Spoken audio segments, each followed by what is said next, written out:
Bom, o Rossi realmente muito bem e ontem pegou pênalti, né? Então ele ajudou o Flamengo a vencer o jogo, foi decisivo. O Rossi também com os pés, como você falou, faz parte da estratégia do Flamengo, sair com a bola no chão, atrair o adversário, abrir espaço nas costas das linhas de marcação do adversário, que o adversário adianta para tentar roubar a bola, e o Flamengo saindo da pressão, e tem, além do goleiro, os zagueiros que passam bem, os laterais também, o Pulgar quando joga, jogadores que sabem sair com a bola no chão, e aí saindo da pressão.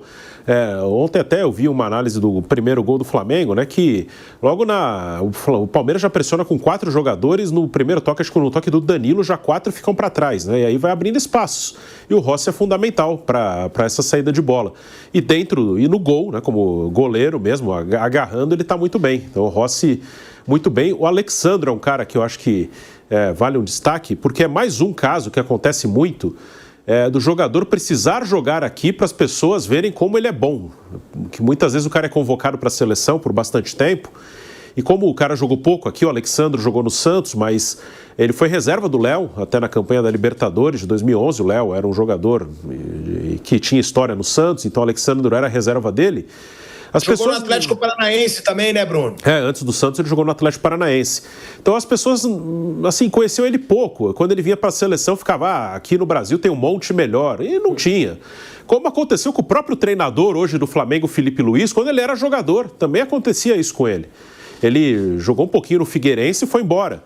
E aí, quando ele era convocado, muitas vezes questionava o Felipe Luiz. E sempre foi um lateral muito bom. Aí, quando ele veio jogar no Flamengo, que todo mundo, nossa, esse cara é bom, hein? Sim, sempre foi, como o Alexandre sempre foi. Realmente tem gente que acha que o cara faz uma carreira no Atlético de Madrid, no Chelsea e não joga nada. Né?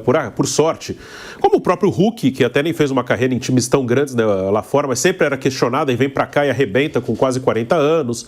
O Danilo é outro, é muito bom jogador também, sempre foi. O Danilo jogou no Real Madrid, no Manchester City, na Juventus. Então, o Alexandre, eu acho que é esse caso. E seria o meu lateral esquerdo titular da seleção hoje. Seria o Alexandre, acho que não tem ninguém melhor que ele na posição, e ele já está acostumado a jogar na seleção. É um critério que eu usaria, faltando um ano para a Copa, priorizar quem já está acostumado a jogar na seleção, quem vai chegar, já está à vontade, já jogou várias vezes pela seleção. E você falou também do Arrascaeta, esse é importante porque ele é o cara com maior capacidade de fazer algo diferente ali no ataque do Flamengo. E o Flamengo está usando bem o Arrascaeta para ele não ter problema de lesão, porque ele tem um histórico de lesão grande, lesão muscular, e está dando certo. E ele é o único que tem uma liberdade maior de criação, vamos dizer assim, no time do Flamengo. O Flamengo, ele gosta de sair de trás com bola no chão, mas lá na frente, para mim fica cada vez mais claro que o Felipe gosta de um time mais físico e rápido do que assim um time com jogadores extremamente técnicos. O que não quer dizer que não tenha jogadores técnicos de qualidade, claro que tem. Mas o Felipe gosta de jogador que tenha força, que tenha velocidade, que pressione. E o único que meio que tem essa liberdade criativa assim, é o Arrascaeta, que é um cara que fica mais solto assim, para criar, para não precisar recompor tanto, trabalhar tanto sem a bola como os outros. Segura o Arrascaeta esse ano, hein? Impressionante. Se a gente falava da força física do Arrascaeta, que ele ia e voltava do departamento médico, ele tá inteiro, tá correndo durante os jogos e tá sendo decisivo nesse Flamengo no momento que está negociando sua renovação. Pode ser também um pouco por causa disso, aquele ânimo para renovar, mostrar o máximo, mas eu acho difícil o Flamengo hoje não renovar com tudo que o Arrascaeta está jogando, Peter. São muitas coisas aí. Primeiro que realmente é de impressionar a organização defensiva do Flamengo esse ano. O Flamengo tomou só 4 gols nesse Campeonato Brasileiro, sendo 2 lá contra o Cruzeiro, né? Então, ou seja, o Flamengo não foi vazado em 7 jogos.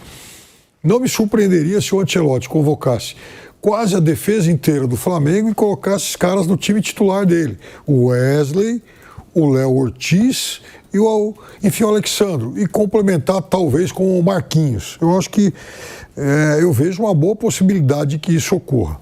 E depois, dependendo da condição física, mais o Gerson à frente. Então a gente está falando de um time muito forte e que tem um jogador realmente desequilibrante, que é o Arrascaeta. E aí eu queria fazer um paralelo entre o que acontece com o Arrascaeta no Flamengo e o Estevão no Palmeiras, alvo aí de críticas muito covardes e do ponto de vista intelectual muito frágeis, muito fracas. É que O Arrascaeta, além da melhor condição física, está melhor condicionado para essa temporada, ele também ele é hoje um jogador taticamente mais preservado. Então, quando você atribui a ele, quando o técnico do Flamengo atribui a ele de funções mais especiais, de estar mais perto da área de definição, você está fazendo com que esse jogador, do ponto de vista físico, não se desgaste tanto, porque ele não tem que voltar, ele não tem que recompor muito, ele não tem que buscar a bola lá atrás para criar. Ao passo que o Estevão no Palmeiras, ele vira muitas vezes a bola de segurança. O jogo tá ruim, bola no Estevão para o Estevão tentar resolver. E eu fui muito crítico, por exemplo, da quantidade de bolas pelo alto que ele recebia o ano passado e esse ano. Era comum o Palmeiras estar no sufoco, aí algum gênio fala, bom, então agora vamos fazer lançamento longo para o Estevão disputar a bola no alto. Aí é óbvio que ele tem toda a desvantagem, porque ele é muito melhor, obviamente, com bola no chão do que com bola no alto, e aumentava a chance da defesa neutralizar o Estevão. Agora o Palmeiras melhorou muito em relação a isso. O Palmeiras trabalha mais bola no chão, mas o que ainda acontece? Ora, quando o Estevão é um jogador que fica mais confinado pelo lado direito, setor ao qual a gente se acostumou a ver o Estevão jogar, ele se torna muito mais previsível para qualquer marcação. Aí você pega um cara de Copa do Mundo, como o Alexandro, que só jogou em time grande, dos maiores times do mundo, trabalhou com alguns dos melhores técnicos do mundo. É claro que esse cara sabe como fazer para cortar o caminho de um jogador hábil como é o Estevão. E fora isso, nunca é só ele, vai ter a cobertura também. Ora, o que cabe ao Palmeiras fazer? Buscar uma zona do campo onde ele tenha mais espaço de circulação, de movimentação. E é isso que o Palmeiras fez poucas vezes. Eu imaginei que ontem, com a escalação do Mike, o Palmeiras fosse exatamente buscar isso para o Estevão, dar mais área de circulação para ele. No começo do jogo até que funcionou, e depois voltou a ser tudo como era antes. O Estevão caindo sempre para o lado direito e sempre alvo da marcação fixa. Aí, veja, se o Palmeiras tem Paulinho, Maurício, Veiga, tem uma galera, o próprio Luiz, tem uma galera de respeito no banco. Por que então começar com o Mike? Eu entenderia o Mike iniciando, né, se o Estevão fosse ter essa outra função. E quem sabe então, bom, se eu vou ter o Mike, que é um jogador que recompõe mais, um jogador, digamos, mais tático por esse lado direito, para ser um facilitador do Estevão. E veja, já vi o Mike jogando bem nessa função, mas com o Rios, que vai fazer exatamente a ultrapassagem e vai ser um jogador de profundidade. Sem o Rios, por que não, então, já que vai ter o Mike, sacar o Facundo e para ter o Paulinho ou o Maurício pelo outro lado? Quando o Palmeiras entra com os dois, eu acho que o Palmeiras facilita a marcação do Flamengo e sobrecarrega o Estevão. E quando o João Martins vai reclamar de arbitragem, então aí eu acho que também falta mais honestidade intelectual. Por que não chamar atenção para o fato de que o Palmeiras jogou 4 semifinais de Libertadores em seu estádio e não ganhou nenhuma? Quando o Palmeiras, por exemplo, em seu estádio não ganha do Botafogo, mas já conseguiu aquela heróica vitória do Rio de Janeiro que deu o título de 23, ou pelo menos abriu o caminho para o título de 23. Então,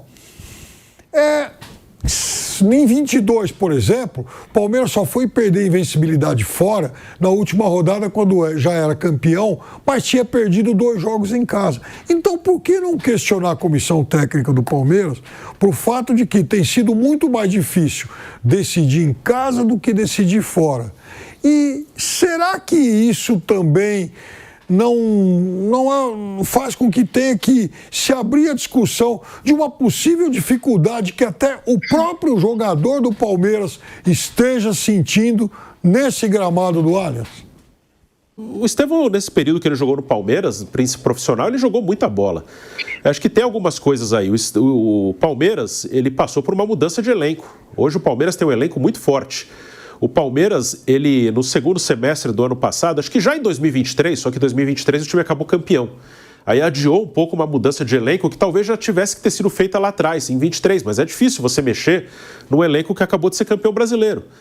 E então o Palmeiras em 24, ele esteve um pouco abaixo na parte coletiva. E um pouco abaixo quer dizer ser vice-campeão brasileiro, ser campeão paulista. Não é que foi uma tragédia, mas ele esteve um pouco abaixo. E esse ano ele retomou.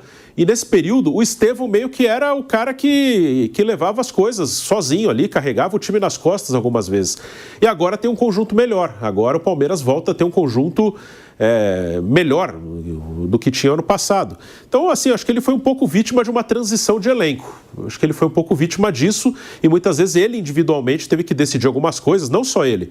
O Palmeiras, o ano passado, foi mal nos grandes jogos. O Palmeiras perdeu a Libertadores, a Copa do Brasil, o Brasileiro, nos grandes jogos, nos grandes confrontos. E esse ano, apesar de ter perdido um grande confronto ontem, ele já ganhou grandes confrontos, já ganhou do Inter em Porto Alegre, do Fortaleza em Fortaleza, do Bragantino em Bragança, ganhou o Clássico do São Paulo, ganhou o Clássico do Corinthians. Então, eu acho que o Estevão foi um pouco vítima de uma transição de elenco. Ele joga muita bola, ele é fora de série, é um jogador que tem tudo para ter uma carreira brilhante. Mas vamos ver agora uma declaração do Felipe Luiz, onde ele fala do trabalho dele, da empolgação com uma vitória desse tamanho dentro do Allianz Parque, e ele ainda diz, o Abel pode trabalhar tanto quanto eu, mas trabalhar mais eu duvido.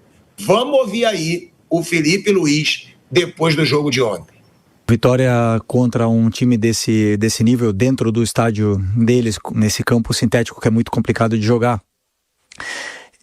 Temos que valorizar, porque é uma vitória muito importante. Vale 3 pontos, como valia 3 pontos todos os outros jogos do Campeonato Brasileiro. Eu continuo sendo o mesmo. Eu tenho muito claro aonde eu quero chegar, como eu quero chegar e como fazer para chegar até lá. Então, se vão me criticar, se vão... só penso que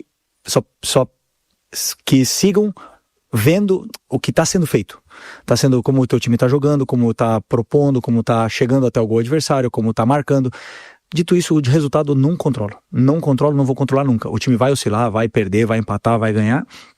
Eu continuo sendo o mesmo, com críticas, sem críticas, com elogio, sem elogios. Vou continuar aqui fazendo meu trabalho, como sempre falo. O Abel pode ter até empatado em horas de trabalho, mas muito difícil que ele tenha trabalhado mais. Só que mesmo trabalhando tanto, muitas vezes a gente não ganha. Então, a única coisa que eu posso fazer é, se um dia eu sair dessa cadeira aqui, eu vou deitar na minha cama e vou falar, por trabalho não foi, por falta de trabalho não foi. Então, eu trabalho muito para tentar fazer com que os jogadores se sintam confortáveis dentro do campo. E hoje foi uma vitória muito especial que a gente vai comemorar muito. Quarta-feira tem outra. E aí temos que tentar ganhar outra vez porque o Flamengo exige isso. É isso, né? É uma vitória que dá ainda mais moral para o Felipe Luiz. Tem um jogo importantíssimo contra o Deportivo Táchira, onde provavelmente vai ter o desfalque do Gerson, tá? Que isso aí é a notícia que saiu hoje, que o Gerson teve uma leve inflamação no joelho. E talvez o Gerson fique fora, tá? Do jogo contra o Deportivo Táchira. Ou seja, olha o meio-campo do Flamengo para talvez o jogo mais importante da temporada, que vai definir a vaga na Libertadores. Flamengo não tem De La Cruz, Flamengo não tem Pulgar, Flamengo não tem Alan e Flamengo não tem Gerson. Olha o que... E o Flamengo pode não ter o Gerson. Não, eu ia passar exatamente isso que você citou agora do Gerson, né? Porque ontem lá, depois da entrevista coletiva, o pessoal da comunicação do Flamengo passou pra gente que eles avaliavam que não era algo grave e o exame de imagem ainda seria feito, mas era mais ali a pancada, né? O impacto, melhor dizendo. E aí saiu a informação, que eu peguei a nota aqui no mesmo momento que você estava falando, de ser só uma leve inflamação no joelho, ele deve só perder o jogo contra o Táchira, mas não é nada mais sério, né? Que a gente tem visto alguns jogadores com lesões sérias nesse gramado do Palmeiras, né? O Lucas, por exemplo, tá fora até agora, né? Machucou o joelho lá no jogo contra o Palmeiras no Campeonato Paulista e tá fora até então. Então o do Gerson, para tranquilizar a torcida, não é nada muito grave, né?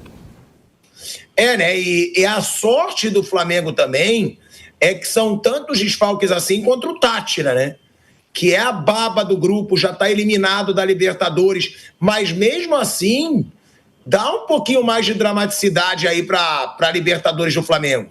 Porque o Flamengo já está praticamente classificado, só que no último jogo, olha a quantidade de desfalque, o Flamengo não vai ter nenhum dos seus volantes. Só o Everton Araújo é o único volante, né, de essência que o Flamengo vai ter.